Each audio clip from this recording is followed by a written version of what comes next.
Student, आज की class में हम अध्ययन करेंगे पार्ट 3 का हेलो एल्केन और हेलो एरिन का। ठीक है, पार्ट 3 में हम पढ़ेंगे समतल ध्रुवित प्रकाश, प्रतिबिंब जो प्रतिबिंब रूपी है, रेसिमिक मिश्रण है, इस प्रकार से इसके बारे में अध्ययन करेंगे।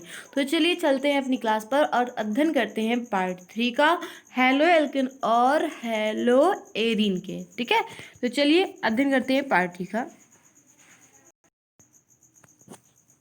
तो पहला हम अध्रुवित प्रकाश को पढ़ेंगे।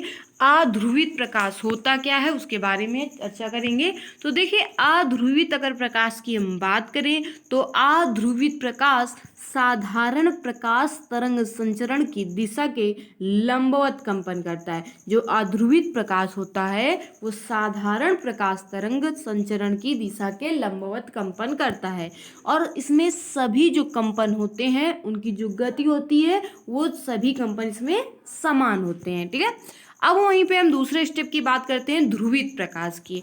तो समतल ध्रुवित प्रकाश की बात करते हैं। समतल ध्रुवित प्रकाश में जब साधारण प्रकाश को निकिल प्रिज्म में, ठीक है, गुजारा जाता है, तो यहाँ पे निकाल लिख गया है। ठीक है, निकिल प्रिज्म से गुजारा जाता है तो वह एक ही तल में कंपन करता है। जब साधारण प्रकाश को निकिल प्रिज्म में से गुजारा जाता है तो वह एक ही तल में कंपन करता है। इसे हम लोग समतल ध्रुवित प्रकाश कहते हैं। क्या कहते हैं इसको? समतल ध्रुवित प्रकाश कहते हैं। ठीक है, तो ये थी अध्रुवित और समतल ध्रुवित प्रकाश के बारे में चर्चा की। तो अब हम पढ़ेंगे ध्रुवण घूर्णक यौगिक या प्रकाशिक सक्रिय यौगिक के बारे में। तो ध्रुवण घूर्णक यौगिक या प्रकाशिक सक्रिय यौगिक क्या है उसके बारे में चर्चा करेंगे। तो देखिए, वे पदार्थ जो समतल ध्रुवित प्रकाश के तल को किसी विशेष दिशा में घुमा देते हैं उन्हें ध्रुवण घूर्णक यौगिक कहते हैं। वे पदार्थ जो समतल ध्रुवित प्रकाश के तल को किसी विशेष दिशा में घुमा देते हैं उन्हें हम लोग ध्रुवण घूर्णक यौगिक कहते हैं।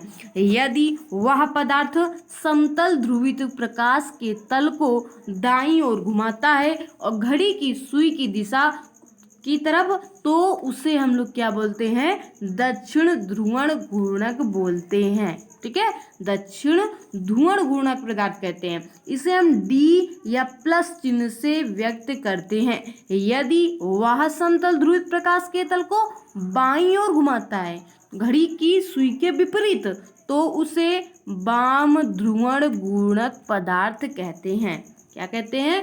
वाम ध्रुवण घूर्णक पदार्थ कहते हैं। इसे माइनस चिन्ह से व्यक्त करते हैं। इसे किस चिन्ह से व्यक्त करते हैं? तो इसे माइनस चिन्ह से व्यक्त करते हैं। आगे हेडिंग है, हम इसके बारे में चर्चा करेंगे। असममित कार्बन परमाणु, या इसे ही हम लोग असममित केंद्र बोलते हैं, और इसी का नाम है किरेल केंद्र। तो इसके बारे में थोड़ा सा पढ़ लेते हैं। तो देखिए, ये होता क्या है उसके बारे में चर्चा कर लेते हैं। तो देखिए, वह कार्बन परमाणु जिसकी चारों संयोजकताएं, वह कार्बन परमाणु जिसकी चारों संयोजकताएं अलग अलग परमाणु या परमाणुओं के समूह से जुड़ी हो, उसे त्रिविम केंद्र या किरेल केंद्र या असममित कार्बन परमाणु कहते हैं। यही कहलाता है असममित कार्बन परमाणु या किरेल केंद्र या त्रिविम केंद्र। ठीक है, तो इसे ही बोलते हैं। वह कार्बन परमाणु जिसकी चारों संयोजकताएं अलग अलग परमाणु या परमाणुओं के समूह से जुड़ी हो, उसे त्रिविम केंद्र या असममित कार्बन परमाणु कहते हैं।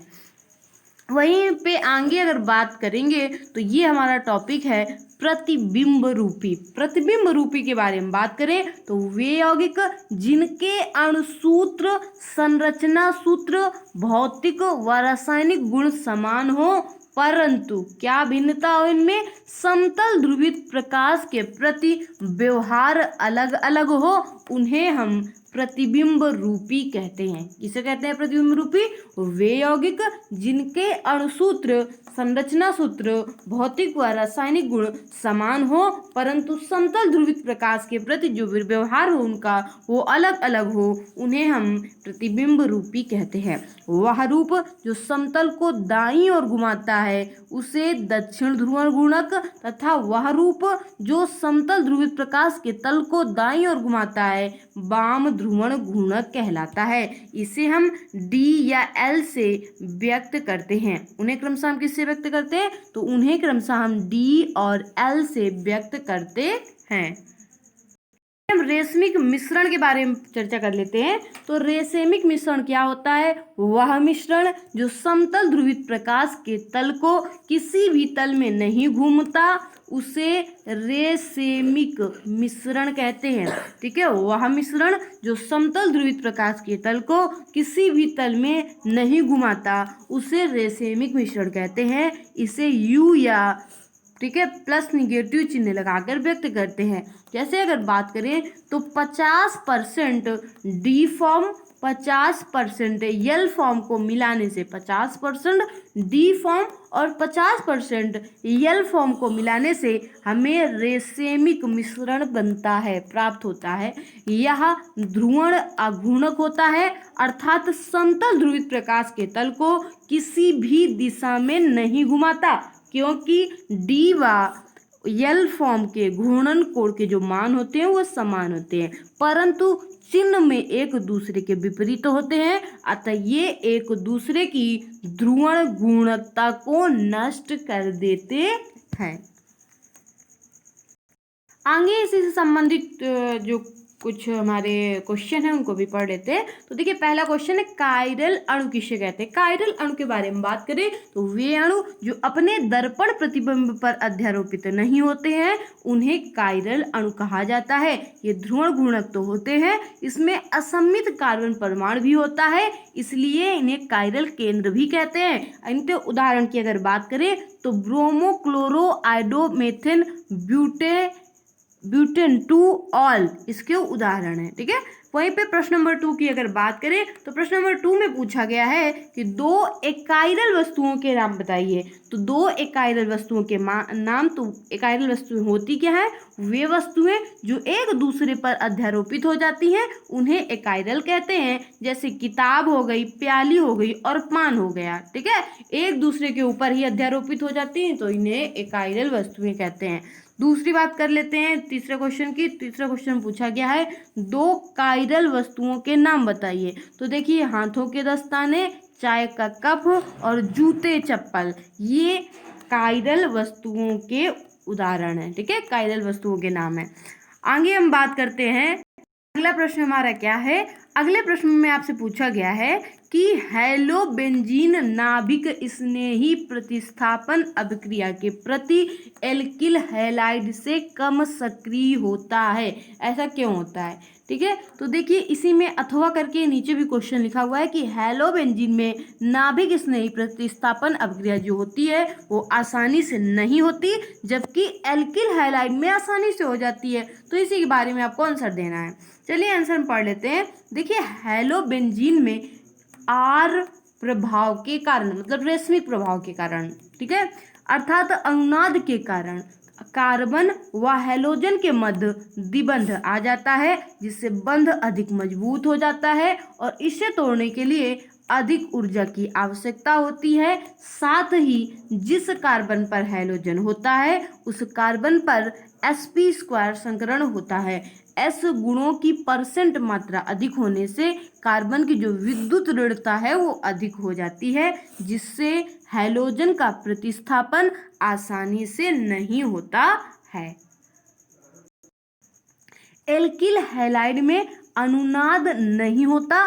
सी सिंगल बॉन्ड एक्स इसमें बंध जो होता है वो आसानी से टूट जाता है। साथ ही जिस कार्बन से हैलोजन जुड़ा होता है उसका sp³ संकरण होने के कारण विद्युत ऋणता उसकी कम होती है, अतः हैलोजन का प्रतिस्थापन इसमें आसानी से हो जाता है। तो ये था कारण कि जिस कारण से जो होता था वो इस क्वेश्चन में ये पूरा कारण बताया गया है कि जो एल्किल हैलाइड है उनमें अनुनाद नहीं होता है और इस कारण से इनका जो बंध होता है वो आसानी से टूट जाता है। तो साथ ही जिस कार्बन से जब हैलोजन जुड़ा होता है तो इसमें sp³ संकरण बनता है और जब sp³ संकरण बनता है तो इसमें विद्युत ऋणता की कमी हो जाती है और जब विद्युत ऋणता की कमी हो जाती है तो हैलोजन यहाँ से आसानी से प्रतिस्थापित हो जाता है। तो ये हमारे क्वेश्चन का आंसर रहा। आगे हम बात कर लेते हैं। आगे ये इम्पोर्टेंट हमारी अपक्रिया है, इसके बारे में बात कर लेते हैं। इम्पोर्टेंट है, इसमें है फिटिंग अपक्रिया। फिटिंग अपक्रिया के बारे में बात करें तो देखिए लिखा है जब हैलोबेंजीन की क्रिया हम सोडियम के साथ करवाते हैं तो शुष्क ईथर की उपस्थिति में, ठीक है, शुष्क ईथर की उपस्थिति में करवाते हैं तो डाईफेनिल बनता है। क्या बनता है? डाईफेनिल।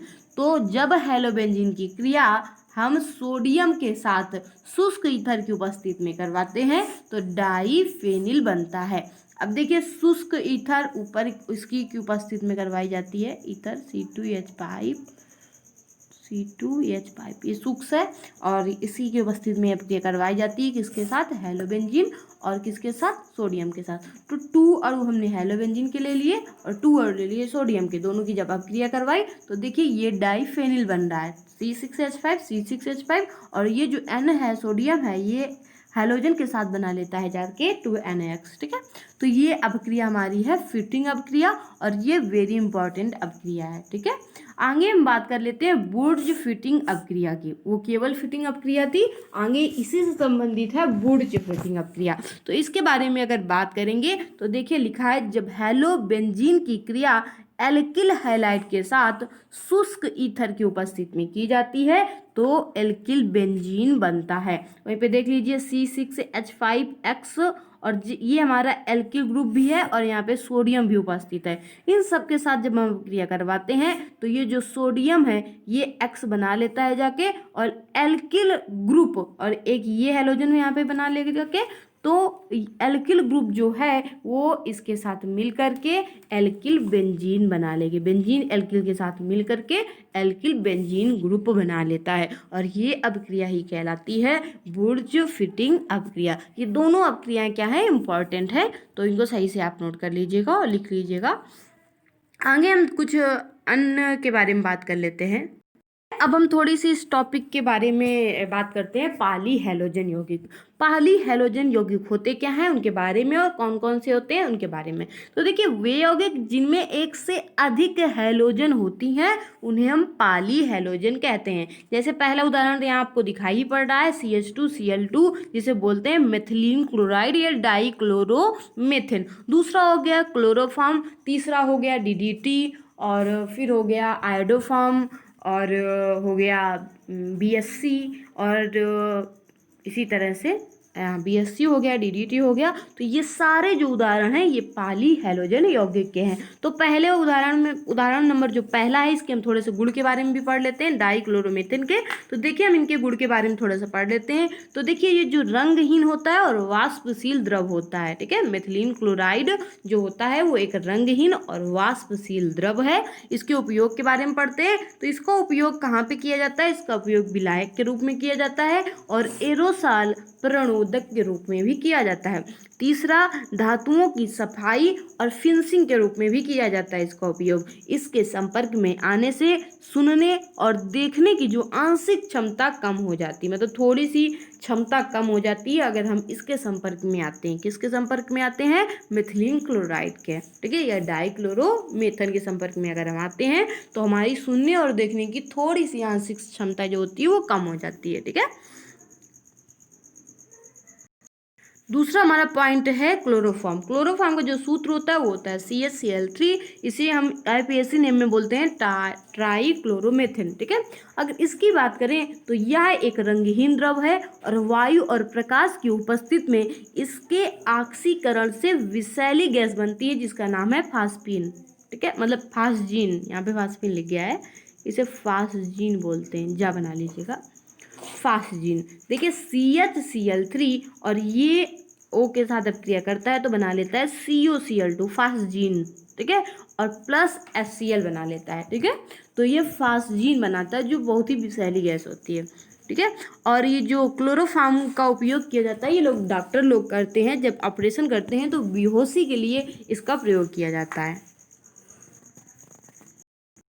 तो देखिए यहाँ पे थोड़ा सा क्लोरोफॉर्म के बारे में और बात करते हैं, इसके बनाने की विधि देख लेते हैं। तो देखिए बनाने की जो विधि होती है ये इसको हैलोफॉर्म अपक्रिया के द्वारा बनाया जाता है। क्लोरोफॉर्म को हैलोफॉर्म अपक्रिया के द्वारा बनाया जाता है। तो देखिए हम बनाने की विधि पढ़ लेते हैं, समझ लेते हैं। तो देखिए बनाने की विधि जो इसकी होती है इसमें लिखा है यह अपक्रिया सक्रिय मेथिल समूह युक्त एल्कोहल, एल्डिहाइड या कीटोन में पाई जाती है। मतलब तीनों में से हम कोई भी ग्रुप ले सकते हैं, ठीक है, लेकिन मेथिल समूह उसमें प्रेजेंट होगा, और चाहे एल्कोहल ले लें या एल्डिहाइड ले लें या कीटोन, तीनों में से कुछ भी ले सकते हैं, ठीक है। इस क्रिया में सक्रिय मेथिल समूह युक्त कार्बनिक यौगिक को हैलोजन के साथ क्षार की उपस्थिति में संयोजित करके हैलोफॉर्म का निर्माण होता है। मतलब इसे हैलोफॉर्म अपक्रिया भी बोलते हैं। अगर बात कीजिए, देखिए हमने यहाँ पे एथेनॉल लिया है, इसका शॉर्ट अगर हम लिखना चाहें इसका रूप तो C2H5OH हो जाएगा इसका शॉर्ट रूप। प्लस पूरी अपक्रिया हम करके दिखा देते हैं तो NaOH, एक मिनट ऊपर करके दिखा देते हैं पूरी अपक्रिया, ठीक है। तो देख लीजिए इसको हम अगर फुल फॉर्म पे लिखेंगे तो इसका होता है C2H5OH, ऊपर करके दिखा रहे हैं इसकी अपक्रिया। प्लस ये जो ऊपर लिखा होता है वो इसी साइड में लगाया जाता है NaOH, और प्लस लिखा हुआ है यहाँ पे Cl2, ठीक है। इसकी उपस्थिति में हम क्रिया करवाते हैं तो क्रिया करने पे क्या क्या बनता है, CHCl3 बन जाता है, और HCOO बन जाता है, और यहाँ पे प्लस NaCl बन जाता है, और प्लस क्या बनता है H2O। इतनी चीज़ें बन जाती हैं, ठीक है। तो वही नीचे लिखा हुआ है, देखिए ये जो इधर साइड का है लिखा हुआ वो उसे नीचे लिखा दिया गया और माइनस लगा दिया गया, मतलब इस साइड का है, और जो ऊपर लिखा हुआ है ये प्लस में होता है क्योंकि ये इस साइड का है, ठीक है। तो ये शॉर्ट में अपक्रिया लिख दी गई है। चलिए आगे हम बात कर लेते हैं। तो इस तरह से इसकी अपक्रिया की गई है और ये बन गया। ये मेन कंपाउंड जो हमारा था वो क्लोरोफॉर्म था, बाकी ये और ये भी बनता है, ठीक है। और पूरी अपक्रिया हम इसके साथ करवाते हैं, ठीक है। तो आगे हम पढ़ते हैं इसके बारे में थोड़ा सा। तो देखिए जब हम क्लोरल हाइड्रेट से इसकी अपक्रिया करवाते हैं, क्लोरोफॉर्म कैसे प्राप्त करते हैं उसको भी देख लेते हैं।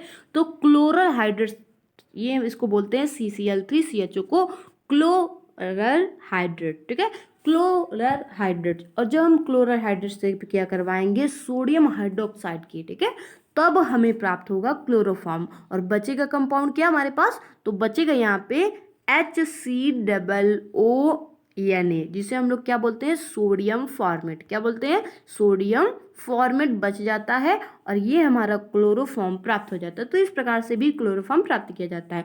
तीसरी चीज मेथन से भी क्लोरोफॉर्म प्राप्त किया जाता है। देखिए ये लिखा है CH4, ऊपर लिखा है प्लस C3Cl2, इन दोनों की अगर आप क्रिया करवाएंगे तो बन जाएगा क्लोरोफॉर्म, और ये प्लस का 3HCl, इस तरह से ये बन जाएगा, वही यहाँ पे नीचे लिख दिया गया है, ठीक है।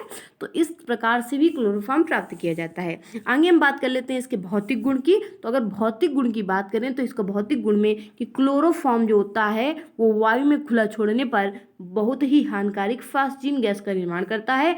2CHCl3 प्लस O2, हमने दो अणु इसके ले लिए तो बना 2COCl2 प्लस 2HCl, ये फास्जीन गैस बन गई है, इसे बोलते हैं फास्जीन गैस COCl2 को, ठीक है। चलिए आगे बात कर लेते हैं। आगे लिखा है कि अतः क्लोरोफॉर्म को रंगीन बोतलों में अंधेरे में रखा जाता है, और क्लोरोफॉर्म की पैकिंग करते समय इसमें 1% एथेनॉल डाला जाता है।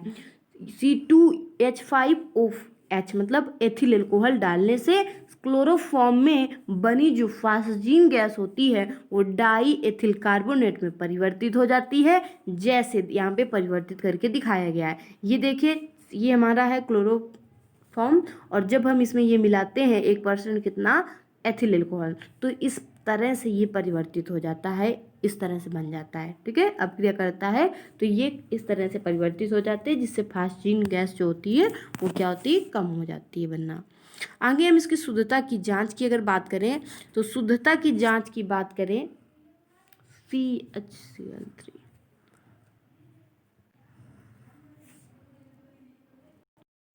तो देखिए आपको दिख रहा है कि ये फास्जीन गैस है COCl2। जब हम इसमें 1% एथेनॉल मिला देते हैं तो ये जो विषैला पदार्थ होती है ये छोड़ देती, नहीं बनाती, और ये एथिल कार्बोनेट में परिवर्तित हो जाती है। अब हम इनकी शुद्धता की जांच कर लेते हैं। शुद्धता की जांच करेंगे तो क्लोरोफॉर्म को AgNO3 क्लोरोफॉर्म को AgNO3 के विलयन में डालने पर जो AgCl का श्वेत अवक्षेप होता है वो नहीं बनता है, तो क्लोरोफॉर्म शुद्ध होती है। अगर श्वेत अवक्षेप इसमें नहीं बना तो क्लोरोफॉर्म शुद्ध होती है। यदि AgCl का, सिल्वर क्लोराइड का श्वेत अवक्षेप मतलब सफेद अवक्षेप बनता है तो ये क्लोरोफॉर्म कैसी होती है? अशुद्ध होती है। ये इस तरह से हम इसकी शुद्धता की जांच कर लेते हैं क्लोरोफॉर्म की। आगे हम इसका रासायनिक गुण भी पढ़ लेते हैं। तो रासायनिक गुण में देखेंगे, सबसे पहला है जल अपघटन। क्लोरोफॉर्म जल अपघटन करता है इस प्रकार से, तो ये बना जाता है ट्राईऑल बनाता है, 3 ऑल बनाता है। ठीक है, आगे जब हम इसकी आगे अपक्रिया करवाएंगे तो ये बना लेता है फार्मिक अम्ल बनाता है। ठीक है, जल अपघटन के द्वारा। आगे हम बात करते हैं HNO3 से क्रिया जब हम इसकी करवाते हैं तो ये बना लेता है क्लोरोपिक्रिन। क्या बनाता है? क्लोरोपिक्रिन। और क्लोरोपिक्रिन का जो उपयोग होता है वो युद्ध गैस के रूप में किया जाता है, मतलब युद्ध में जो गैस प्रयोग की जाती है वो क्लोरोपिक्रिन का ही प्रयोग किया जाता है। ये तीसरा C नंबर जो हमारा मेन टॉपिक था, उसी का जो उदाहरण था वो है CHI3 आयोडोफॉर्म। आयोडोफॉर्म बनाने की विधि करते हैं तो ये भी हेलोफॉर्म अपक्रिया ही कहलाती है। इसी की तरह से ये भी बनाई जाती है। लिखना होगा, आप लिख लीजिएगा इसको। हम शॉर्ट में केवल रिएक्शन बता रहे हैं। तो रिएक्शन में फिर से हमने क्या ले लिया, यहाँ पे एथिल अल्कोहल ले लिया।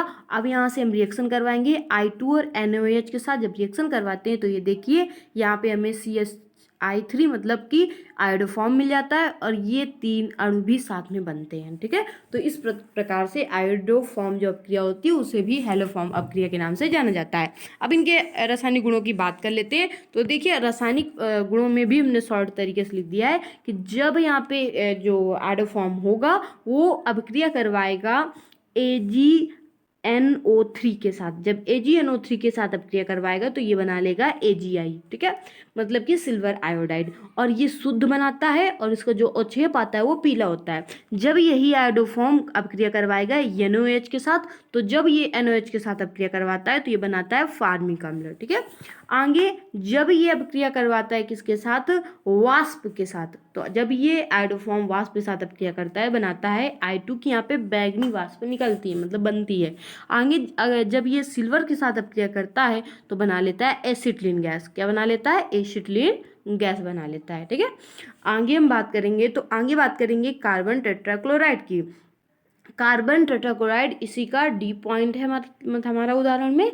तो कार्बन टेट्राक्लोराइड की अगर बात करें, इसके बनाने की विधि बात करते हैं तो ये CH2 और 3Cl2 के साथ और इसकी उपस्थिति में AlCl3 की एल्युमिनियम क्लोराइड की उपस्थिति में अपक्रिया करवाता है तो बना लेता है CCl4 और H2Cl2, जिसे बोलते हैं मस्टर्ड गैस। ठीक है, तो यहीं पे ये क्लोरोफॉर्म के साथ भी अपक्रिया करके बनाता है कार्बन टेट्राक्लोराइड। Cl2 के साथ क्लोरोफॉर्म अपक्रिया करवाता है तो बना लेता है कार्बन टेट्राक्लोराइड और HCl। ठीक है, आगे वहीं पे इसके रासायनिक गुण की बात करते हैं। रासायनिक गुण की बात करेंगे तो CCl4 और यहाँ पे ये अपक्रिया करेगा 4KOH के साथ, तो अपक्रिया करके बनाता है COH का होल 4 और फिर ये अपक्रिया करके बनाता है CO2 और 2H2O।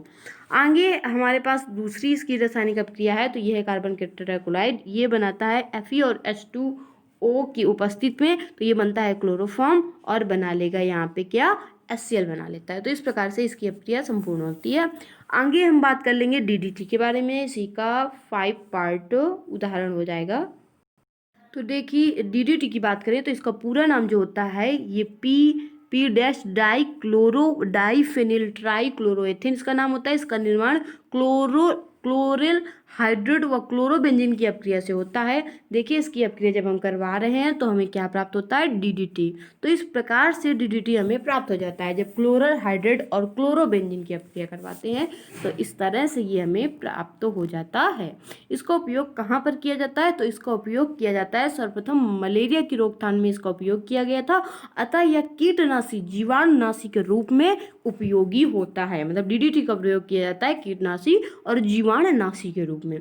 आगे हम बात कर लेते हैं, आगे हम बीएससी के बारे में बात कर लेते हैं। बीएससी इसका शॉर्ट रूप है, इसका पूरा नाम है बेंजीन हेक्साक्लोराइड, जिसे हम लोग इसे लेंडिन 666 बोलते हैं। ठीक है, गैमेक्सिन पाउडर भी इसे बोला जाता है, तो 666 भी नाम से भी इसे जाना जाता है, इसे गैमेक्सिन के नाम से भी जाना जाता है। इसका निर्माण बेंजीन के क्लोरोनीकरण के पराबैंगनी प्रकाश की उपस्थिति में होता है। ठीक है, तो ये देख लीजिए, ये बेंजीन है और ये 3Cl2 के साथ अपक्रिया करवाता है पराबैंगनी प्रकाश की उपस्थिति में। तो इस तरह से ये बना लेता है C6H6Cl6। इसमें सभी के जो अणु हैं वो 666 हैं, इसलिए इसे 666 बोला जाता है। इसका उपयोग कीटनाशी, कीटाणुनाशी और जीवाणुनाशी के रूप में किया जाता है। आगे यहीं पे हम CFC के बारे में भी बात कर लेते हैं, इंपॉर्टेंट है, जिसे फ्रेहान बोला जाता है। तो CFC के बारे में बात करेंगे, क्लोरोफ्लोरोकार्बन। क्लोरोफ्लोरोकार्बन के बारे में अगर बात करेंगे तो इसके बनाने की सबसे पहले विधि देख लेते हैं। इसके बनाने की विधि होती है CCl4 प्लस HCF।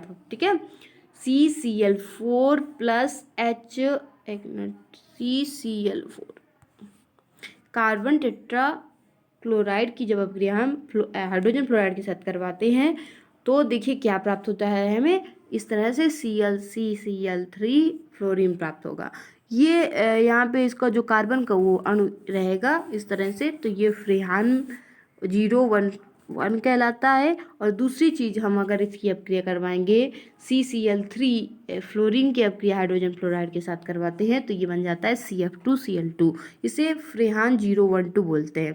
ठीक है, इसके नामकरण की बात करें तो इसे XYZ से प्रदर्शित किया जाता है।